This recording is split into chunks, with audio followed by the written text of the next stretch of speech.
Next. Sir আসতে পারি? হ্যাঁ চলে আসো। Good afternoon sir. ঠিক আছে বসো। বসো। ধন্যবাদ স্যার। বলো তোমার সম্পর্কে একটু আমাদের জানাও। আমি নদিয়া জেলা থেকে এসেছি। আমার নাম সুফল গোয়ালি। আমি 2016 সালে এইচএস কমপ্লিট করেছি। বর্তমানে আমি সরকারি চাকরির জন্য প্রস্তুতি নিচ্ছি। আচ্ছা, তো তুমি কি কি সরকারি চাকরির জন্য প্রস্তুতি নাও সুফল? বেঙ্গল পুলিশ, হাত ক্যালকাটা পা পুলিশ, হচ্ছে, এগুলো যাতে না নড়ে। বেঙ্গল পুলিশ, ক্যালকাটা পুলিশ আর রাজ্য সরকার বা সেন্ট্রালের বিভিন্ন চাকরি পরীক্ষার জন্য টার্গেট। তো তুমি যে এই চাকরিগুলো পেতে পেতে দেখা গেল এই চাকরির মধ্যে ওই ওরকম একটা চাকরি তুমি পেয়ে গেলে, তাহলে কি তুমি আমাদের ছেড়ে চলে যাবে?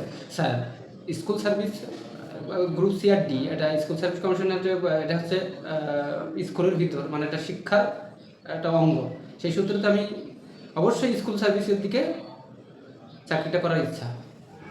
আচ্ছা, তো তোমার কি মনে হয় হ্যাঁ স্যার, স্কুল শিক্ষা ব্যবস্থা কি তার ঋত গৌরব ফিরে পাবে? সেটা ঋত গৌরব ফিরে পেতে সেটা তো আমাদের মানে সিস্টেমেটিক যদি কোনো ফল থাকে সেই সূত্রেতে মানে ঋত গৌরব ফিরে অবশ্যই পাওয়া স্যার। আচ্ছা, শিক্ষা সংক্রান্ত দুটো স্কিমের নাম বলো দেখি আমাদের পূর্বতন সরকারের, রাজ্য সরকারের। কন্যাশ্রী আর রূপশ্রী। আর কেন্দ্রীয় সরকারের বর্তমানে এনএফএসপি আর হচ্ছে পিএম পোষণ। পিএম পোষণ কবে হয়েছে? এটা হচ্ছে 2000 আপনার হচ্ছে 1995 সাল স্যার। 1995 সালে। হ্যাঁ। তখন কি নাম ছিল? সেটা ছিল মিড ডে মিল। আচ্ছা এখন পিএম পোষণ হয়েছে 2021 সালে পরিবর্তন হয়েছে স্যার। পিএম আচ্ছা, পোষণ হয়েছে। কি উদ্দেশ্য ছিল পিএম পোষণের? বাচ্চাদের পুষ্টিকর খাদ্য সরবরাহ করা 12 কোটি মানুষের, সেটাকে দিতে হবে। আচ্ছা, তো তোমার হবি কি? স্যার হবি বলতে আমার হচ্ছে কি আমি ব্যায়ামটা করা হবি। তুমি আমাদের একটা ব্যায়াম করে দেখাতে পারবে আসন করে? হ্যাঁ স্যার অবশ্যই পারবো, কেন পারবো না? বেশ, তো তুমি আমাদেরকে বলো পিএমই বিদ্যা হ্যাঁ, কবে চালু হয়? পিএমই বিদ্যা পিএমই বিদ্যা আপনার 2015। আচ্ছা বেশ, বলো। তোমার কোন স্কুলে তোমার কোন সাবজেক্ট ছিল 11-12 ক্লাসে? বাংলা ছিল, ইংলিশ। এমনি করে তোমার কোন সাবজেক্ট সব থেকে ভালো লাগে? সাবজেক্ট বলতে এখন বাংলাটাই স্যার। বাংলাটা। কিন্তু কম্পিটিটিভে কোন সাবজেক্টটা তোমার সব থেকে বেশি ভালো লাগে? কম্পিটিটিভ জীবন বিজ্ঞানটা স্যার। জীবন বিজ্ঞানটা বেশি ভালো লাগে? স্যার তাহলে জীবন বিজ্ঞান থেকে তাহলে একটা প্রশ্ন তোমাকে তাহলে ধরি, ঠিক আছে? তুমি বলতে পারবে যে আমাদের শরীরে বৃহত্তম অঙ্গের নাম কি? বৃহত্তম অঙ্গ না? হ্যাঁ, অঙ্গ, বৃহত্তম অঙ্গ বলেছে। স্যার এই মুহূর্তে মনে পড়ছে না। তোমার তো মনে পড়ছে না? তুমি এই যে তুমি বসে রয়েছো, তোমার এত মাথা থেকে পা পর্যন্ত একটা মানে মানুষের টোটাল হাড়ের সংখ্যা কত? 206 খান স্যার। 206, 6। তাই তো? স্যার আর তুমি বলতে পারবে যে আমাদের রক্তের হ্যাঁ, প্রেশার মাপটা কত রয়েছে? 4.6। 4.6 বলছো, তাই তো? তুমি আমাকে বলো যে পশ্চিমবঙ্গ হ্যাঁ স্যার। দিবস বর্তমানে নতুন সরকার কোন তারিখ থেকে পালন করে? 20 জুন। 20 জুন। হ্যাঁ স্যার। পশ্চিমবঙ্গের প্রথম রাজ্যপাল কে ছিল? সুশীল কি পালিনি? পশ্চিমবঙ্গের প্রথম রাজ্যপাল পশ্চিমবঙ্গে। স্যার এই মুহূর্তে মনে পড়ছে। মনে পড়ছে না, তাই তো?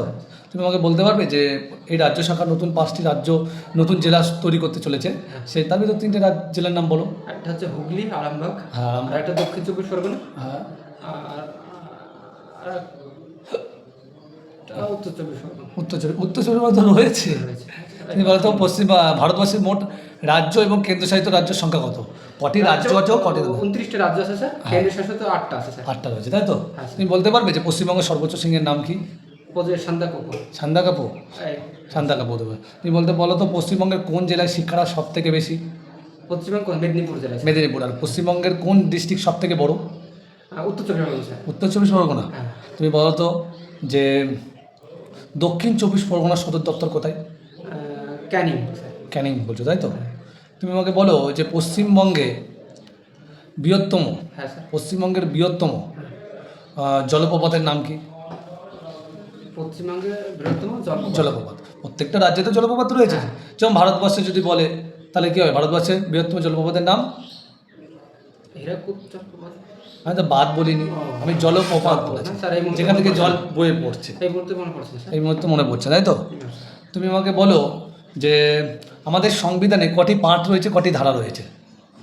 পার্ট 495টি, হুম, ধারা হচ্ছে 18টি। 18 রয়েছে। তুমি বলতে পারবে যে ভারত থেকে প্রথম অস্কার কে পেয়েছে? অস্কার অস্কার কোন ডিপার্টমেন্টে দেওয়া হয়? অস্কার হচ্ছে চলচ্চিত্র, চলচ্চিত্র। কোন দেশ থেকে দেয়? এটা সুইডেন থেকে স্যার, সুইডেন থেকে দেয়। কত সালে দেয়?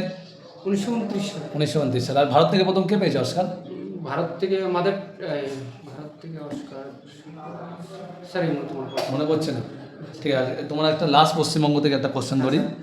তুমি আমাকে বলবে যে এই যে হাওড়া স্টেশন, হ্যাঁ স্যার। দেখতে পারো তো হাওড়া স্টেশন সবাই জানো। হ্যাঁ। হাওড়া স্টেশন একমাত্র স্টেশন যে ভারতবর্ষের সব থেকে বেশি প্ল্যাটফর্ম রয়েছে।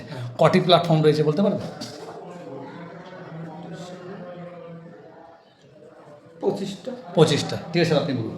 গ্রুপ ডি কর্মচারী হিসেবে তোমার কি কি কাজ আছে? গ্রুপটি প্রথমত স্কুল খোলা, স্কুল বন্ধ করা, বিভিন্ন ফাইলপত্র এখান থেকে ওখানে নিয়ে যাওয়া, প্রত্যেকটা ক্লাসরুমের গেট খোলা, জানলা দরজাগুলো খোলা রাখা, যে ঘরে অন্ধকার থাকে লাইট জ্বালানো, দ্বিতীয়ত স্যার অ্যাসিস্ট্যান্ট টিচারদের সহায়তা করা।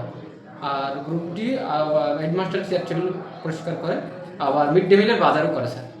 আচ্ছা, তো মিড ডে মিলের এখন 10 টাকা করে হয়েছে, হ্যাঁ স্যার। আগে কত করেছে? এটা স্যার আচ্ছা, তুমি বলো যে সুষম খাবার বলতে কি বোঝো? সুষম খাবার বলতে কি, যে খাবারগুলো পুষ্টিকর জাতীয় তাকে সুষম খাবার বলে। হ্যাঁ, কঠিন। যাই হোক, বলো তুমি যে এলাকা থেকে এসছো সেই এলাকার ডিএম হিসাবে কে আছেন? শ্রী পল্লব কান্তি, পল্লী শ্রী মহাশয়। তুমি বলো আমাদের বর্তমান ওয়েস্ট বেঙ্গলে হ্যাঁ, স্যার। উচ্চশিক্ষামন্ত্রী কে? শ্রী মাননীয় জগন্নাথ চট্টোপাধ্যায় মহাশয়। তোমার এলাকার বিধায়কের নাম কি? শ্রী মাননীয় সুব্রত কবিরাজ মহাশয়। এবং এমপির নাম কি? এমপির নাম শ্রীমতী মাননীয়